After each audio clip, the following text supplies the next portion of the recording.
Hello, Year 3 at Bluebell Hill School. My name is Alistair Humphreys. I'm the author of The Boy Who Bite the World. Thank you for reading my book, studying about adventures. Thank you for sending me so many questions. I love, by the way, the 4 different captains you have. Captain Reciprocity, Captain Reflective, Captain Resilience, and Captain Resourceful. If you want to train to be all of those 4 things, then adventures are a wonderful way to go about learning all of those sort of things. So they are great things to work towards and practice and improve towards. Right, you lot have sent me a lot of questions. You give me a lot of homework to do. I'm going to get on with it right now, because you should always do your homework straight away. Right. Selyom says, how many languages did you learn?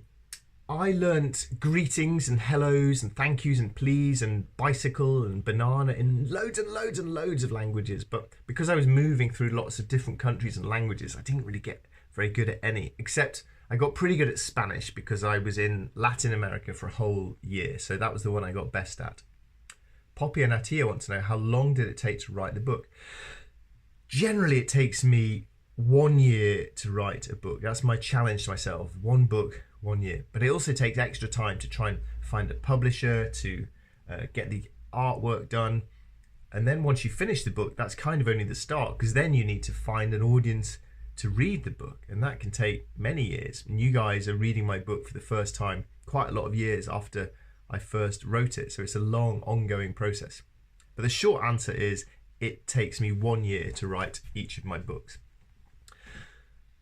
Julia says, how long did it take to travel around the world? It took me 4 years and 3 months to cycle around the world, which is pretty slow. But then again, the world is big, and the slower you travel, the more interesting it is, the more you see. Alicia and Vanessa, what was the best thing you saw during your travels and why? Now, this is a question which, if you ask me it 10 times, I'll give you 10 answers. So today's answer is going to be, the best thing I saw was Lalibela, the underground rock churches carved down out of the solid rock, underground in Ethiopia, with singing and music and all the amazing atmosphere, this ancient place, and throw into that some fantastic Ethiopian food, the brilliant Ethiopian music. Google Asta Aweke, Aweke. You get some good Ethiopian music to listen to. Yeah, I'll choose that. And I think that answers Sophia Ray's question of favourite destination too. Although, as I said, I'd always give a different answer to that. So perhaps Sophia Ray, I would say that my favourite destination was Cape Town or San Francisco or Tokyo, or perhaps it was Samarkand in Uzbekistan, in beautiful blue domed mosques that I've been dreaming of reaching for years and years. Shanti says, what was your favourite animal you saw and why? Oh, gosh, that's a hard question. Maybe an elephant walking quite close to my tent and I'm freezing, getting quiet and watching this amazing thing. Or grizzly bears up in Yukon and Alaska. Or the llamas in South America with little ribbons tied into their hair. They're really cute and funky, high up in these freezing cold, really high, really remote, really beautiful landscapes of up in the Andes, the Altiplano. Ethan and Louis want to know, did you come across any struggles and what were they and how did you overcome? Adventure is all about struggles and trying to get yourself towards being resilient and needing to be resourceful. Adventures are full of struggles. If you're not having struggles, you're on a holiday, not an adventure. So you need to expect them to be quite hard. I came across struggles such as breaking my bike, the wheels completely breaking in Romania, and me having to try and find a new wheel and fix it with the help of a shepherd in a field.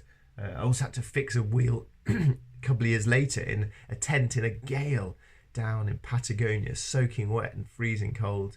My bike snapped in Sudan, so there were lots of problems to do with the bike, and I carried a little book about how to fix your bike because I'm not really a repair expert. I carried that for a few years until I learned how to fix everything on the bike. I think Shantina, let's see, how was your travel in the desert? How did you stay resilient?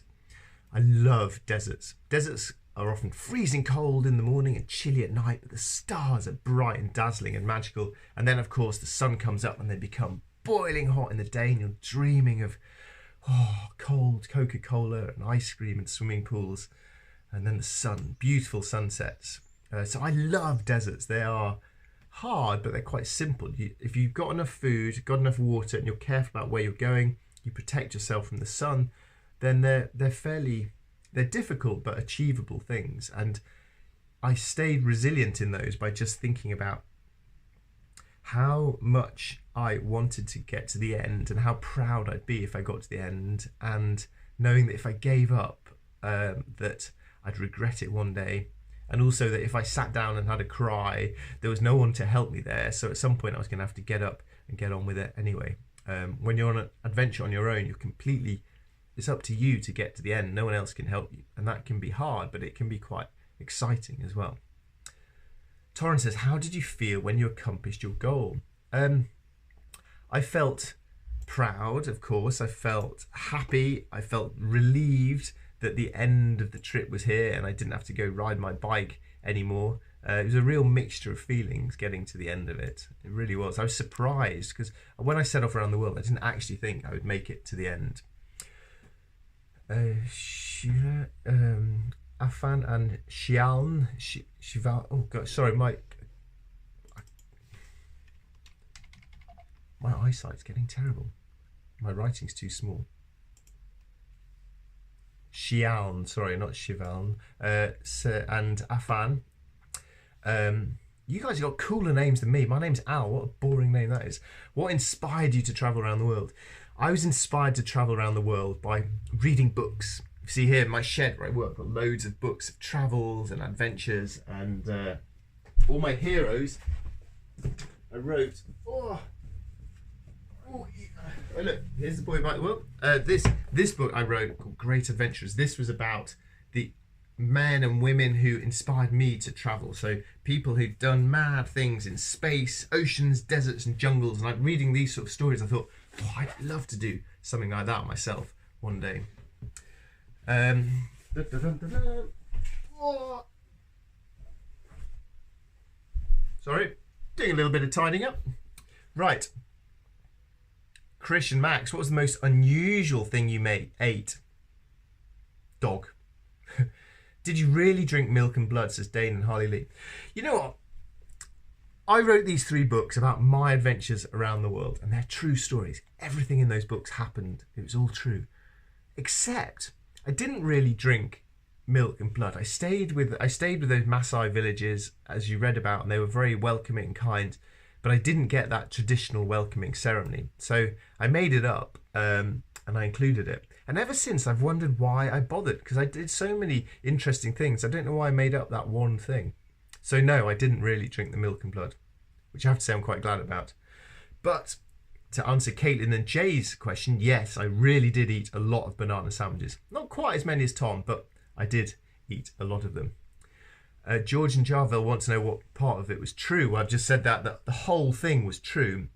I've changed things a bit to simplify the story because I had to put 4 years of story into 3 short books, and also to change it from me being an adult to Tom being a boy riding it. But they are true stories of cycling around the world, and that answers Archie's questions of where I get my ideas from. I get my ideas by going out on adventures, seeing what happens to me, and then coming back and writing them down. Dre says, what should have been your favourite adventure?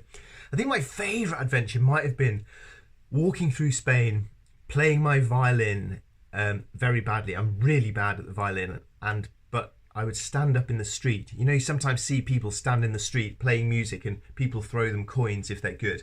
Well, I'm very bad, but I was hoping that still kind people might throw me some coins to pay for that adventure. And actually, if you look on YouTube, type in My Midsummer Morning, you will see a video, the film I made of me walking through Spain, playing the violin very badly. Tihitna, sorry if I pronounced your name wrong. Tihitna says, what has been your greatest achievement? Wow. Well, riding around the world is something I'm proud of, but actually sitting down and writing about it and trying to write a story that young people enjoy in different parts of the world, I think that's what I'm really proud of, is trying to write stories that hopefully will encourage you guys to look at atlases and learn about the world, but more importantly to dream and plan your own adventures, maybe some short little adventures near to where you live. I really hope that you'll start to think, oh, where can I go near my home that I've never been before? Because if you go somewhere you've never been, you can be an explorer. And I bet you can find within about 2 miles of your house somewhere you've never been before. Sarah says, what will your next adventure be? For 25 years since I started doing adventures, I could always have told you my next adventure is this. But at the moment we are in lockdown. Oh, lovely fun lockdown. And so I have no idea what my next adventure will be. So at the moment I'm just doing these short little micro adventures. Like I mentioned just now, I'm climbing the same tree every single month to watch how nature changes. And I don't know what my next big adventure will be. Mika says, what's your most useful item? Great question. Well, a very useful item would be something like a Swiss Army knife I've got one of these, but for bicycle repairs. So you see, you pull out all the bits. It's got like a screwdriver and another screwdriver and a can opener and no idea what this one here is for, and a knife for cutting up your bananas for your sandwiches. So I've got something like this for a bicycle that fixes everything, a multi-tool. That was really useful to have. What were the 5 songs you learnt when busking around Spain? Asks Farron.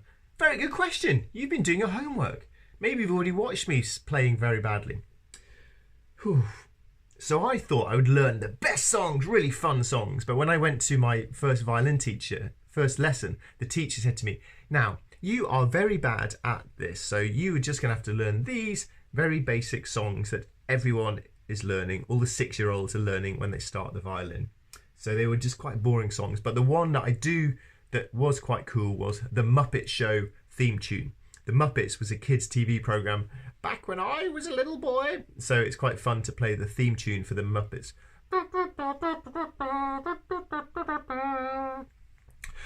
I'm not very good at singing either, am I? Davine says, how did you communicate in different countries? Firstly, I try and learn as much of another language as I could. It's polite, it's fun, it's interesting. I wish I could speak more languages. Anyone who can speak more than one language, I'm jealous of. It's amazing. So I try and learn as much as I could. Beyond that, you do quite a lot of sign language, acting, pointing, looking for things, asking for... If you're trying to buy eggs, you do a lot of acting like that. Or trying to find a local teacher who'd often be able to speak some English. Pippa says, how did it feel running in the desert? Running in a desert, I ran 150 miles through the Sahara Desert. It was hot, boiling hot. It was hard, it was painful, it was exhausting, but it was beautiful and it was exciting. And what was different for me from this was it was a big running race. There were hundreds of other people doing it. And it was lovely to be able to share that experience with other people. Nadia says, how many books have you written and which one is your favourite? Well, I'm meant to be writing a book this morning, but I'm procrastinating. I'm putting it off. I'm being lazy by not writing my book, by answering these questions for you. I've written 12 books. I'm currently doing number 13, and I think my favourite book is... My favourite book is... Look at these. Me. I've written this one about having big adventures, but this I think is my favourite, Micro Adventures. This is about trying to encourage people to have local, cheap, simple weekend adventures. So these are the sort of things that you or your families or your friends might be able to do at the weekends. And I think that's my favourite thing nowadays, is trying to encourage all of us to go and have more adventures close to home more often. Thank you for your questions. Is that all of them? Yes, that is all the questions. Thank you very much. They were very, very good questions. And thank you so much for reading my books. Good luck with your own adventures. Bye.